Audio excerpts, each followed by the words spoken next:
जटाटवीगलज्जल प्रवाहपावितस्थले गलेऽवलम्ब्य भुजङ्गतुङ्गमालिकाम् डमड्डमड्डमड्डमन्निनादमड्डमर्वयो चकारचण्डताण्डवो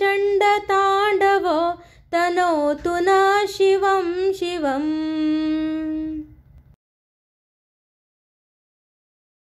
जटाकटाह सम्भ्रमं भ्रमन्निलिम्पनिर्झरि विलोलवीचिविल्लरि विराजमानमूर्धनि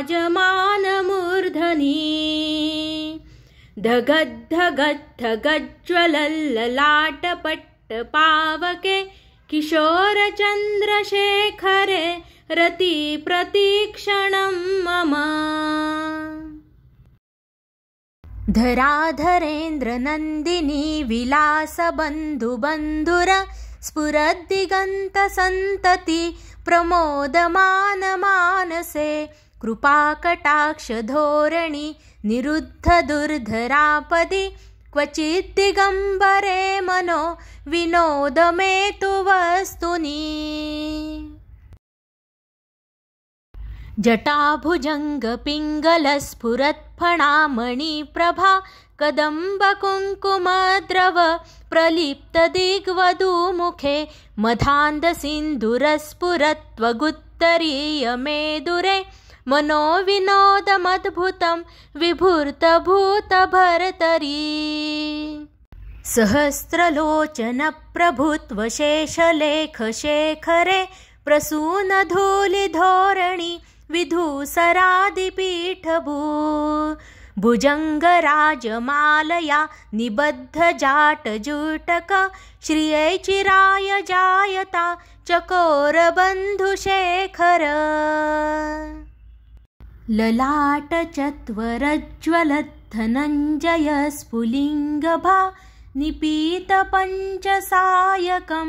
नमन्निलिम्पनायकं सुधामयूखलेखया विराजमानशेखर महाकपालिसम्पदे शिरोजटालमस्तु नः।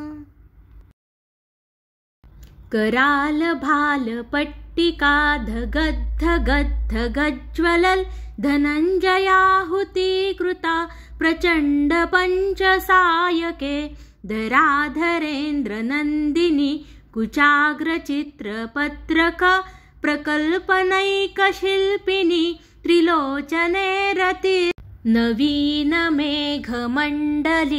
निरुद्धदुर्धरस्फुरत् कुहूनिशीथिनीतम प्रबन्धबद्धकन्धर निलिम्पनिर्झरीधरस्तनोतु कृत्तिसिन्धुर कलानिधानबन्धुर श्रियं जगद्धुरन्धर।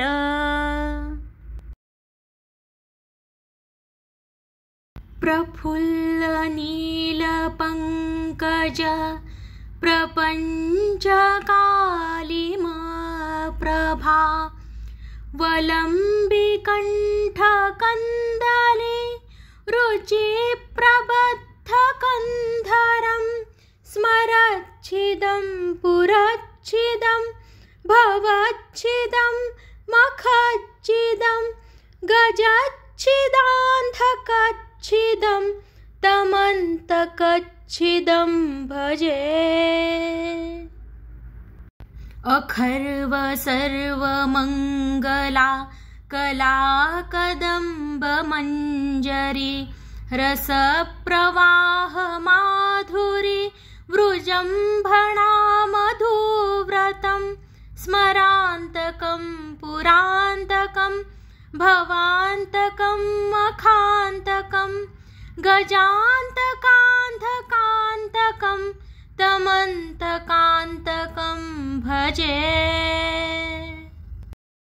जयद्वदभ्रविभ्रम भ्रमद्भुजङ्गमश्वस द्विनिर्गमत्क्रमस्फुरत् करालभालहव्यवाट् धिमिद्धिमिद्धिमिध्वनन् मृदङ्गतुङ्गमङ्गल ध्वनिक्रमप्रवर्तित प्रचण्डताण्डव शिव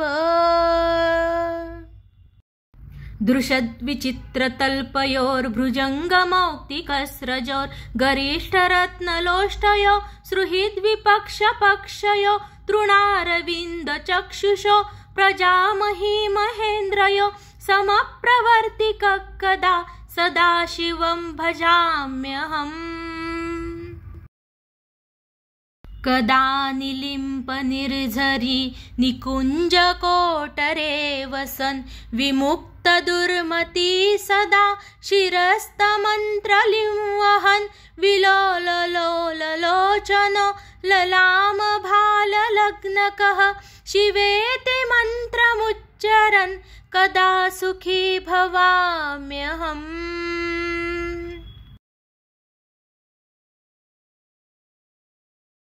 इदं हि नित्यमेव मुक्तमुत्तमोत्तमं स्तवन् पठन् स्मरन् ब्रुवन्नरो विशुद्धिमेति सन्ततं हरे गुरो सुभक्तिमाशु याति न्यान्यथा गति विमोहनं हि देहिनां सुशङ्करस्य चिन्तनम् पूजावसानसमये दशवक्त्रगीतं यः शम्भुपूजनं परं पठति प्रदोषे तस्य स्थिरारथ गजेन्द्र तुरङ्गयुक्तां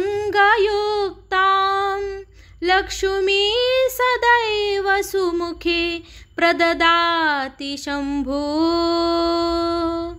इति श्रीरावणविरचितं शिवताण्डवस्तोत्रसम्पूर्णम्।